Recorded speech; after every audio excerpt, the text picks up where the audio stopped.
Hello friends. आज का lecture हमारा हर्बेरियम, बोटेनिकल गार्डन और म्यूजियम के बारे में है। ठीक है, हमारा फर्स्ट लेक्चर लिविंग और नॉन लिविंग के ऊपर था जो कंप्लीट हो चुका है। Second lecture diversity of living world के ऊपर है, वो भी कंप्लीट हो चुका है। आप दोनों को लेक्चरों को जरूर देख लेना, ठीक है, अदरवाइज थर्ड जो लेक्चर है वो इनकम्प्लीट रहेगा।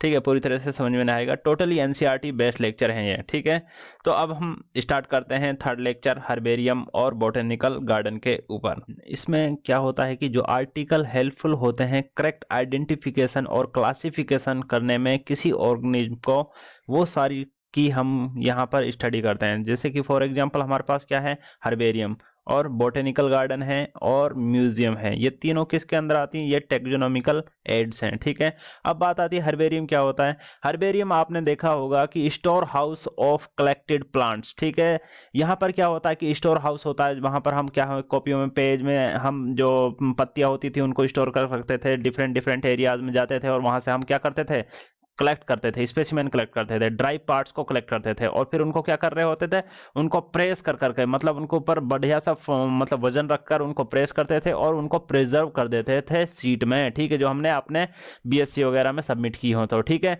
सीट आर अरेंज हो जाती थी according to their universally accepted classification of system. ठीक है, इस तरीके से उनको स्टोर करके रख दिया जाता था। अब एक इंपॉर्टेंट क्वेश्चन यहाँ से बनता है कि जो साइज ऑफ हर्बेरियम हो सीट का जो साइज होता है वो कितना होता है? 11.52 लेकर 16.5 इंच में होता है। इंच में याद रखना, यहाँ पे इंच में इतना है, और अगर सेंटीमीटर में पूछा जाए तो 28.72 लेकर 41.2 सेंटीमीटर होता है, क्योंकि 1 इंच में कितने सेंटीमीटर होते हैं?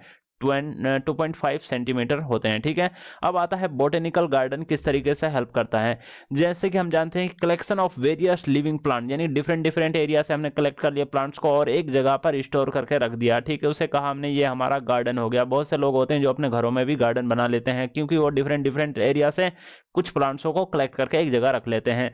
Use for the identification of the plant, इसका क्यों यूज करते हैं भाई? हम इसका इसलिए यूज करते हैं क्योंकि हम उस पर स्टडी करते हैं और पूरी तरह से उसका आइडेंटिफिकेशन करते हैं कि भाई ये प्लांट है या नहीं है। ठीक है, ये कौन सा प्लांट है। आपको एग्जांपल के लिए मिल जाएगा रॉयल बोटेनिकल गार्डन है जो कि क्यू 8Q में है, जो कि कहाँ है? इंग्लैंड में है। ठीक है, अब आता है दूसरा इंडियन बोटेनिकल गार्डन है जो कि कहाँ है? हावड़ा में है। ठीक है, ये इंडिया का है। ठीक है, और एक होगा बहुत फेमस है NBRI, लखनऊ में है। मेरी एक फ्रेंड है जो NBRI से PhD कर रही है। ठीक है, जिसका नाम NBRI की मतलब फुल फॉर्म क्या है? National botanical research institute. ठीक है, अब यहाँ तक आ गया। अब बात आती है यानी कि म्यूजियम। म्यूजियम किस तरीके से हेल्प करती है? म्यूजियम में हम कलेक्शन करते हैं प्रिजर्व प्लांट और एनिमल, यानी कि वो डेड हैं। ठीक है, स्पेसिमेन में रख दिए जाते हैं। आपने म्यूजियम में देखा होगा, हमें स्पेसिमेन दे दिया जाता तो फिर उसका हमें कमेंट्स भी लिखना होता था और उसका क्या करना होता था, यानी कि उसका नोमेनक्लेचर, कमेंट और क्लासिफिकेशन करनी होती थी हमें। एक्चुअली में जो उसमें लिक्विड भरा होता है, यानी कि जो वो पानी सा दिखता है, वो क्या है? फॉर्मेलिन है। और कितना % फॉर्मेलिन यूज होता है म्यूजियम में? 40% फॉर्मेलिन यूज होता है। ठीक है, क्यों यूज करते हैं इसको? Use as a actual material for study and identification के लिए यूज करा जाता है, ताकि हम उसको प्रिजर्व कर सकते हैं, लॉन्ग टाइम तक डिके ना होने देगा। ठीक है, जो बायोडिग्रेडेबल रिएक्शन होंगी उसको डिके होने से वो रोक देगा, यानी कि जैसे हमने कोई एनिमल को रखा तो वो जैसा रखा है वैसा ही मिलेगा। ठीक है, इसलिए हम क्या करते हैं, जब भी किसी एनिमल को रखते हैं तो उसका जो डाइजेस्टिव सिस्टम होता है उसे निकालने के बाद रखते हैं, क्योंकि डाइजेस्टिव सिस्टम के अंदर एंजाइम प्रेजेंट होते हैं। अगर उनको निकाल दिया जाए तो वो फिर वहां पे डिग्रेडेशन वगैरह नहीं होता है, वहां पे डाइजेशन वगैरह नहीं होता। ठीक है, तो इस वजह से हम एनिमल को देखा होगा आपने, जितने भी एनिमल म्यूजियम में रखे होते हैं तो उनका पेट होता है, वो क्या होता है? वो डाइसेक्ट होया रहता है, उसमें से सारी किडनी, ये इंटेस्टाइन वगैरह सारी बाहर होती है। ठीक है, तो आपको सिर्फ स्किन मिलेगी। ओके, तो इस तरीके से हम म्यूजियम में फॉर्मेलिन में रख दिए जाते हैं, एनिमल्स को रखते हैं। क्यों रखते हैं? ताकि हम उनको क्या कर सकें, एक्चुअल में स्टडी कर सकें उनके बारे में। ठीक है, अब ऐसा तो नहीं कि आप बार बार जाओगे किसी चूहे को मार के लाओगे या फिर किसी रैबिट को मार के लाओगे, तो ये तो अच्छा नहीं है। ठीक है, तो गवर्नमेंट ने वैसे भी बैन कर दिया आजकल। तो आप क्या करते हैं, फॉर्मेलिन में जो रखा हुआ है उसको स्टडी कर लेते हैं, उसका एक ईयर मॉर्फोलॉजी स्टडी कर लेते हैं। ठीक है, इस तरीके से हम अब देखते हैं। अब आता है कि जो हम टेक्सोनोमिकली एड का मतलब क्या था, हमारा क्या एम था, उससे हम क्या करना चाह रहे थे। हम उससे जैसे मतलब हमने क्या देखा, प्रिजर्वेशन देखा, कंजर्वेशन देखा, और कुछ हमारा बुक रिकॉर्ड था जो कि म्यूजियम, मतलब जो हमारा हर्बेरियम वगैरह का था। ठीक है, हमने बुक्स में रखा। ठीक है, तो अब बात करते हैं हम प्रिजर्वेशन। मतलब प्रिजर्वेशन में तो हमने क्या रखा, दो चीजों को रखा, एक तो म्यूजियम में रखा है और एक हर्बेरियम रखा है। म्यूजियम में हमने एनिमल और प्लांट दोनों को रखा है और हर्बेरियम में सिर्फ प्लांट्स को रखते हैं, ठीक है। अब बात आती है कुछ केमिकल यूज होते हैं, जैसे मैंने आपको बताया कि फॉर्मेलिन फिक्स्ड करता है 40%, ठीक है। अब कुछ कंप्लीट बॉडी को बिल्कुल उसमें रख देते हैं और उसमें फिर फॉर्मेलिन फिल कर दिया जाता है, और उसमें मोस्टली क्या होते हैं, ड्राइड, मतलब कुछ प्लांट वगैरह होते हैं ड्राइड पार्ट को रखते हैं फिर, ताकि उसमें एंजाइम वगैरह रिएक्शन ना हो, ठीक है। तो वो लॉन्ग टाइम के लिए प्रिजर्व कर लिया जाता है, ताकि जो हमारी आने वाली जनरेशन है या फिर हमारे जो छोटे छोटे बच्चे हैं उनके लिए भी हम ये चीज दिखा सकेंगे, देखो बेटा ये सारी चीजें पहले प्रेजेंट थी, ठीक है, अब ये एक्सटेंट हो गई। तो म्यूजियम अलीगढ़ मुस्लिम यूनिवर्सिटी में भी एक बहुत अच्छी म्यूजियम है जूलॉजी डिपार्टमेंट में, ठीक है। अब उसमें सारे एनिमल्स मिल जाएंगे आपको, काफी सारे, मोस्टली स्नैक एनिमल मिल जाएंगे आपको, different type of rabbit, birds, वो सारी चीजें मिल जाएंगी आपको, ठीक है।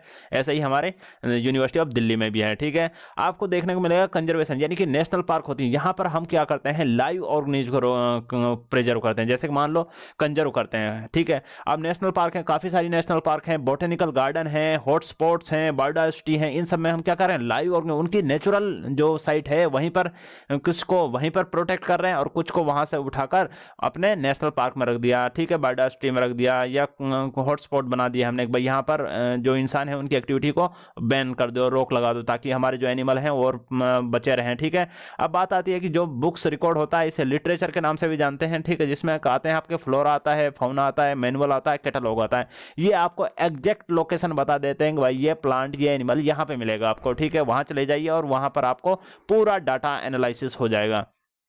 अब बात आती है जूलॉजिकल पार्क क्या होती है, यानी कि जूलॉजिकल पार्क में क्या मिलेगा आपको, एनिमल मिलेंगे, ठीक है, प्लांट को नहीं कंसीडर करेंगे। यहाँ पे जूलॉजिकल पार्क है, नाम से ही पता लग रहा है, जू मतलब एनिमलों का लिए जू है, ठीक है। Place wear the wild animal, जहां जंगली एनिमल होंगे को रख दिया जाता है, ठीक है, और प्रोटेक्ट करते हैं एनवायरनमेंट को, ठीक है, अंडर द ह्यूमन केयर, यानी कि क्या करते हैं जूलॉजिकल पार्क में हम जो एनिमल एक्सटिंक्ट हो रहे हैं उनको लेकर आकर हम वहां पे प्रोटेक्ट करते हैं, ताकि लोगों को दिखाने के लिए भी, और वहां से इनकम का सोर्स भी बना हुआ है आजकल, और उनको प्रोटेक्ट भी कर रहे हैं हम, ठीक है। तो ये सारी चीज हो गई। एग्जाम्पल ये हमें अलीपुर जू कोलकाता में है, वेस्ट बंगाल में कंसिडर करा जाता है इसे।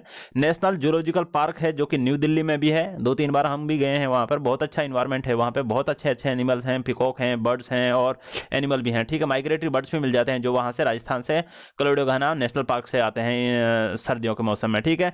तो आपको ये पता होना चाहिए। अब इसीलिए यहां से क्वेश्चन बन जाता है, जितनी भी नेशनल पार्क हैं, बायोस्फीयर हैं और लोकेशन है, इंपॉर्टेंट हो गया, क्योंकि यहां से एक क्वेश्चन वो डिजाइन कर लेता है एग्जामिनर। अब बात आती है की मतलब कोई ऐसी कुंजी होगी जिसकी वजह से आप इजीली उसका नोमेनक्लेचर आइडेंटिफिकेशन कर पाओगे उस एनिमल का, यानी कि जैसे कि आपको पता है टेक्सोनोमिकल एड बेस्ड होती है किस पे, कॉन्ट्रास्टिंग करेक्टर, जिसको क्या कहते हैं आप, कपलेट कहते हैं। डायरेक्ट डेफिनेशन याद रखना, एक स्टेटमेंट के रूप में आती है ये, ठीक है। Use as a classify organism, इस की को हम यूज करते हैं कि ताकि इसको इजीली ऑर्गेनिज्म को क्लासीफाई कर सकें। और एक कपलेट होती है जो इसके पास 2 अपोजिट स्टेटमेंट होती हैं, जिसको हर एक स्टेटमेंट को हम क्या बोलते हैं, लीड बोलते हैं, ठीक है।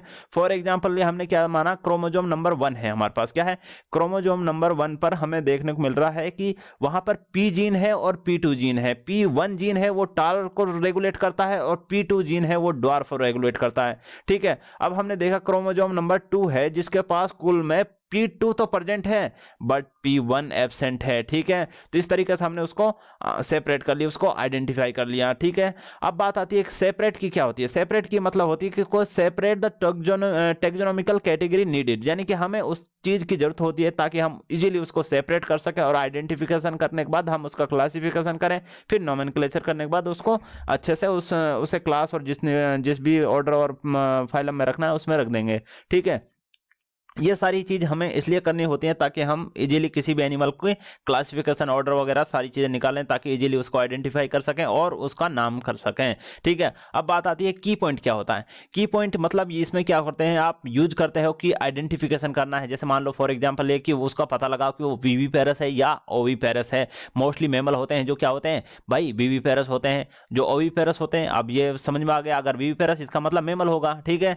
बट वेल होता है जो मछली है वो भी क्या होती है, वीवी पेरस होती है, ठीक है। अब एक एक्सेप्शन है मेमल्स में, प्लेटिपस के नाम से जाना जाता है। किसके नाम जाना जाता है भाई, प्लेटिपस के नाम जाना जाता है, जो कि क्या होता है, मेमल होता है बट वो एग ले करता है, ठीक है। तो याद रखना है, इसको भी पूछ लिया जाता है। अब उसे मान लो कोई एनिमल है, उसकी मोर्फोलॉजी चेक कर रहे हैं, अगर उसके ऊपर फीदर प्रेजेंट है तो इसका मतलब वो बर्ड्स है। और स्किन का कलर देख रहे हो, स्किन के ऊपर मान लिया उसके स्केल प्रेजेंट है तो वो रेप्टाइल प्रेजेंट होगी, ठीक है। अब उसकी स्किन अगर मॉइस्ट है और उसमें स्वीट ग्लैंड वगैरह बहुत सारी चीजें प्रेजेंट है तो वो आप देखकर उसे आइडेंटिफाई कर सकते हो भाई ये टेट्रापोडा है या क्या है, ठीक है। अब बात करते हैं, अगर मान लो कोई एनिमल है उसके पास मेमोरी ग्लैंड प्रेजेंट है, इसका मतलब memory gland is a specific character of mammal, इसका मतलब वो मैमल है, ठीक है। और उसके पास ईयर प्रेजेंट है, तो ये भी क्या है, मैमल का ही कैरेक्टर है क्या, बिल्कुल हाँ। ईयर पिन्ना अगर प्रेजेंट है तो मैमल का कैरेक्टर है। ईयर पिन्ना, पिन्ना याद रखना, बाहर कान दिख रहा है, ठीक है। अब बात आती है एक्वेटिक एनिमल, यानी कि कुछ ऐसे एनिमल होंगे पानी में रहता है या फिर टेरेस्ट्रियल जमीन पर रहता है, ठीक है। उससे भी आप उसको आइडेंटिफिकेशन कर सकते हो। अब उसका रिप्रोडक्शन भी देखा जाता है कि भाई सेक्सुअल है या एसेक्सुअल है या किस तरीके से रिप्रोडक्शन करता है। ये सारी चीजें होती हैं जिसकी वजह से तुम क्या बनाते हो, की पॉइंट बनाते हो फॉर द आइडेंटिफिकेशन नोमेनक्लेचर करने के लिए किसी भी एनिमल का, जो नया एनिमल पाया जाता है, ऑर्गेनिज्म पाया जाता है, चाहे वो प्लांट हो, चाहे वो एनिमल हो, चाहे वो बैक्टीरिया हो, चाहे वो कुछ भी हो, ठीक है। उसको इजीली आप आइडेंटिफाई करोगे, क्लासिफिकेशन करोगे इन सारी चीजों को यूज करते हुए।